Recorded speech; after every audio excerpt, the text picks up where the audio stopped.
Hello my friends and welcome. Let's go straight to the front lines because Ukraine gained some of the ground near to Davydov. We have the new advancement in this forest. Before, just yesterday, Ukraine advanced towards this place near to Davydov, and now over here the new achievement for Ukrainian army. As you can see, there are many of the forest roads, and I expect that Ukraine will continue the attack, probably locking the Russian group between the river and Ukrainian armed forces. At least I think it's the most probable tactics from the Ukrainian side in this place. Let's go to the 3D map. So this is the spot of the Ukrainian advancement. Let's go to the place from this perspective, and mostly here we can see that it's just the flat terrain, little bit elevation over here, but not significant. Obviously near to the river you may see that the ground is much lower, but the forest is on a higher ground, so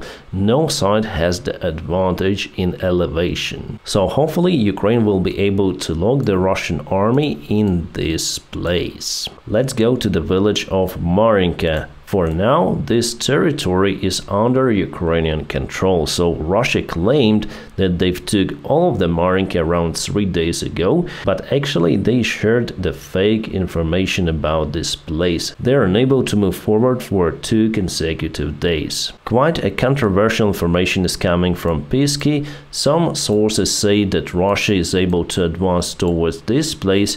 Some sources say that the Ukrainian army was able to advance, taking this territory under control. Definitely hard to say. Hopefully we'll have more robust information for tomorrow. Alright, now let's go to the main hotspot on the front lines of Avdiivka. For today there was no any movement. However, as you can see, Russia still gets the ground under control. I think it's the update from the yesterday's Russian attack. It was repelled with the help of the Ukrainian forces. And you know, we have the deep analytics about this place from the deep state military map. They present this scheme with many of the Russian assault vectors. I think the most vulnerable as for Ukraine is not the Stova, but the power plant located a little bit on the south. If Russia takes it under control, they would just block the supplies for Avdiivka place. The bad thing that even though Russian attacks are being repelled almost every time, but they're very constant with that. Each day they have many of the attacks one after another. So firstly they send the forces to Krasnogorivka. It's their main hub center in this place, and they created several of the small bridgeheads, and after Krasnogorivka they send the forces very close to the front lines, and after that directly to the front lines. The railroad helps them to prevent the movement or counterattacks from the Ukrainian side, so they also use those bridgeheads as the defense positions because they dig down to the ground, creating some of the trenches. So definitely it's hard for Ukraine to penetrate this place. We tried before, I think 1 week ago, the Ukrainian army even crossed the railway over here, but later on Russia sent more reinforcements and our guys were forced to leave the positions. And each time then the Russian army fails with their attack attempts, they go back to their previous positions. Russia already burned all of the resources that they thought would be enough to encircle Avdiivka. So they sent more reinforcements from the other parts of the front lines that shouldn't be used at this particular spot. From what I see, Russia is concentrated now on taking the forest lines under control and also the field roads. That might help them to secure their positions. For example, we have the forest line in this area, so they want to secure this place as well. And sometimes they attempt the attacks towards the power plant. As I said to you, it's the most vulnerable part, but at the same time it's the most defended part. This particular area is the place with the water pumps which are needed for this factory. The factory is not working obviously now, but Russia is trying to get at first this place under their control. For now there is no success for Russians, which is good. The deep state analytics say that the fight is ongoing. Russia wanted to get Avdiivka under control till the 4th of November, but the forces are already exhausted, as I say to you, so they continue to send reserves from the other places. Unfortunately, analytics admit that the quantity of the forces increased increased gradually. So now they have the advantage even with infantry over Ukrainian army in this place. But the good thing that the Russian attacks on the south are totally stalled. So Russia propelled forward in this industrial part, but was forced to stop. I think that for the last 5 days there are no any movement, maybe even for 1 week, and this is also the vulnerable direction for Ukrainian army because this vector goes directly to the city. It's the closest place to the city itself, but Ukraine was able to stop Russian advancement as well as over here. It means that the Russian army has no perspectives in encircling or taking Avdiivka under their control in 10 days. Why are those 10 days are so important? Because Putin is going for elections and he's going to announce it on 14th of December. All of the experts and analytics are saying about it, and I may also agree with them. Even though the Russian elections are fake, but the process itself is very important for the current Russian regime. We're gonna speak about it later. Okay, we have the latest news from Stova. It's the northern flank of Avdiivka. It seems like Ukraine was able to repel the Russian attack. We used the infantry forces together with the armored vehicles and tanks. There was the Ukrainian surveillance and the Ukrainian artillery on the place. So there was the fire exchange over here and Ukraine moved forward. Our guys were spotted over here and we burned some of the Russian armored vehicles right at the railway. Awesome news. I think the cluster munition helped a lot. Sometimes I read the Russian military bloggers and they are really fascinated about the losses that caused for them with the help of the artillery shells with cluster munition. Russia also has the cluster shells, but they use the aviation bombs for that. They mainly do not use the artillery shells with cluster munition, but the Ukrainian army is constantly using them. The clusters are not really effective against the trenches because you can hide and all of the shrapnel will fly on the top, but for the advancing infantry it is very effective. That is why the Russian attack was stopped over here, and it helped Ukraine to go on counteroffensive once again. Probably our guys gonna force Russians to retreat again to their positions near to Krasnogorivka behind the railway. Again, awesome news. Alright, it seems like Russia started to lose the ATV vehicles that were supplied by China to the Russian army. There is no any armor, nothing, and Russia uses those vehicles to supply the ammunition and other stuff to the front lines. You can see this is the forest. To target the Russian positions, Ukraine uses the Baba Yaga drone that is capable to carry many of those shells. This one didn't explode, but many did. And one more Chinese vehicle was lost for the Russian army. It hit just over this place, totally demolishing the car. It reminds me the golf cart, but definitely for its purpose, I think this vehicle is quite capable. The Ukrainian army is also uses the similar vehicles to deliver the supplies and also to evacuate the wounded soldiers. So who did this bombing? The Magyar drone team. It seems like there is the huge fire in one of the factories of the Moscow city. Well, this factory produces vans, tow trucks, trailers for transporting special equipment, and also they produce the watercraft. The Russian fire brigades are unable to extinguish this huge fire, and for now it grown by 2 times. It is definitely hard to tell what exactly was produced over there. Hopefully something connected to the Russian army. This video was filmed in the Kursk region of Russia, so here is the Niva vehicle that is used mainly to transport officers, and it was kaboomed with the help of the drone. I think it is the Ukrainian response on the Russian assault towards Sumy and Chernihiv Oblast. Recently, Russia activated their sabotage forces and they go to Ukrainian positions, ambushing the Ukrainian trenches. Probably they want to find out how capable the Ukrainian defense really is, and our guys this time went on the Russian territory, Kursk. It seems like Russia started to use more explosives on the Shahid drones. We're speaking about the thermobar shell that is more powerful, more devastating. Just 40 kilograms is enough to eliminate the half of the several-story residential building. Those kind of the shells Russia is using in their Sankt-Petersburg artillery systems. There were many talks that Poland will stop supplying weaponry to Ukraine, especially after some tensions between Ukraine and Poland before about the grains and now about the blockade of the border.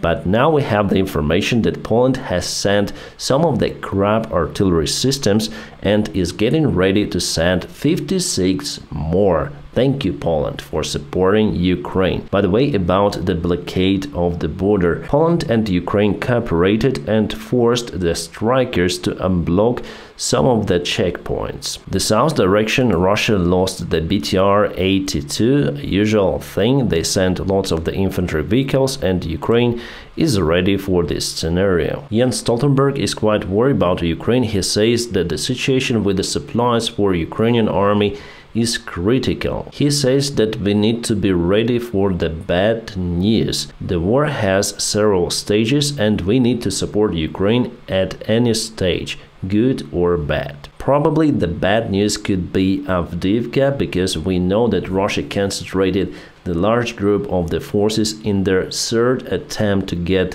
that town under control. And they may start their advancement towards Avdiivka very soon, because as I said to you before, Putin needs to proclaim the victory before announcing himself as the candidate for the future president position. But not only Russia is losing their forces, unfortunately. This is the Ukrainian BTR-4E, and this footage was taken from the Russian FPV drone. As you can see, the drone was pointing towards the vehicle, and at that exact moment the vehicle ran on the anti-tank mine. And because of the smoke, the FPV drone missed that target. You can see it. There is no any BTR over here. Sadly, the Ukrainian army lost the vehicle after it hit the mine, but I think it has better mine protection compared to the FPV attack. In general, the BTR-4E is not that good vehicle. Basically, it is very big and clumsy. Maybe I'm gonna make the review about this one. Pentagon reports that their military ship plus some of the civilian vessels were attacked by some of the force. Pentagon officials do not specify the damages those ships sustained. The British Agency of the Sea Trade said that several ships were damaged because of the drone attack. Reuters says that 2 of the British vessels were attacked. One was the container carrying and the other one was the bulker. After all, it looks like the Houthi forces attacked on those ships. However, they do not claim responsibility of the attack on the United States Navy. The situation with mice on the front lines is just terrible. They are running everywhere. They are hiding in the warm places because it's cold outside for them. So they go to the trenches, they go even to the tanks. This is the Russian army tank, the Russian video, and they start the engine. Just look at how many mice are there in this tank, because the engine was quite warm before, so they went there to get warm a little, but it is, I think, the tank exhaust, and obviously they start to run away. To somehow solve the mice problem, Ukraine deployed some of the cats to the front lines. They're quite effective in catching some of the mice, and mice do afraid the cats. At least Ukraine may secure the provision, because mice destroy everything. Yes, I got bigger a little. I want to tell you about why the election process is so important for the Russian regime and Putin personally. We all might agree that Russia is not a democratic state. Even Russians and Z publics admit it. Sometimes they're even proud about it, but at the same time they have this ritual of elections. Yes, Putin may draw any kind of the number as the election result, but people might not believe in it. That is what happened to the Belarus self-proclaimed leader Lukashenka back in 2020. I have some of the friends in Belarus and many of them already left the country, but none of them and none of their friends or relatives voted for Lukashenko. In fact, the majority of the Belarus people didn't support Lukashenko, but Lukashenko wrote more than 90% voted for him. It's complete nonsense. So people became angry about it because all of their friends, all of their relatives did not vote for him. So people united with this idea that they didn't vote for Lukashenko, and some say that actually he got just 3% of support. People just got tired about this closed environment country where police and army has the most respect and the most power together with Lukashenko. The rest of the people are just nothing for Lukashenko's regime, they just use them. Living in Belarus is really hard for the ordinary people, much harder than in your country. So because of the word of mouth, people understood that Lukashenko wasn't really supported, and they start together in a large groups of protesters. However, the choice was made by people to protest peacefully. Really, there was no strong leader to manage the protest, to spark it into the big fire, as it happened, for example, in Ukraine in 2013, where the protest wasn't really peaceful, but it led to the change of the power in Ukraine. So the Belarus regime understood the weakness of the protesters and they start to use the force massively. Also, Putin helped a lot. Actually, only with the Russian support, Lukashenko was able to keep the power in Belarus. So the situation with Belarus shows that the fake elections do not work sometimes for tyrants or for dictators. Putin understands that. That is why all of the forces will be sent to support his rating. The best scenario for Putin would be to freeze this war, telling that Putin finished it because the majority of the population of the Russian Federation now do not support the war in Ukraine because they are suffering from the economical perspective. Actually, 70% of the population do not support it right now. But at the same time, Putin doesn't want just to get out from Ukraine, because in that case, more amount of people would not support him, basically because of the empire and chauvinist thinking that was spread by the Russian propaganda itself. So at this point, Putin is basically trapped with his actions by his own propaganda. And Ukraine obviously will not let him to freeze this war. That is why he needs the small achievement like taking Davydov or Marinka. And that's the reason for the war to intensify. The elections in Russia will happen in March, so Russia will throw all of the resources to manage something till elections. The main thing for Putin is to keep the real support. Maybe he would write like 90% of support, but he needs at least the majority to support him. If Putin gets like 30 or 40%, it would be the catastrophe for him personally, and many people would understand that the king is naked, that the elections are fake in reality. Most of the people in Russia understand that the elections are fake, but still majority of the Russian populations do support Putin. If during the next elections the support failed below 50%, there could be different scenarios for the Russian development. That's why you'll see the crazy program from the Russian regime. Actually, you already see it. Because of the absence of the real result on the front lines, even with Avdiivka, Putin has changed the enemy. Now the antagonist for Russia is not the NATO or Ukraine. The main enemy is LGBT. Yes, Putin, as the divorced man with many of the illegitimate children, calls for the family values. Interesting. And recently they activated this fight against the gay community. They close lots of the facilities. They even declare LGBT as the extremist organization, probably the first time in the world. Yes, there are still many countries in the world where LGBT or gays are forbidden, but they do not scream around the world that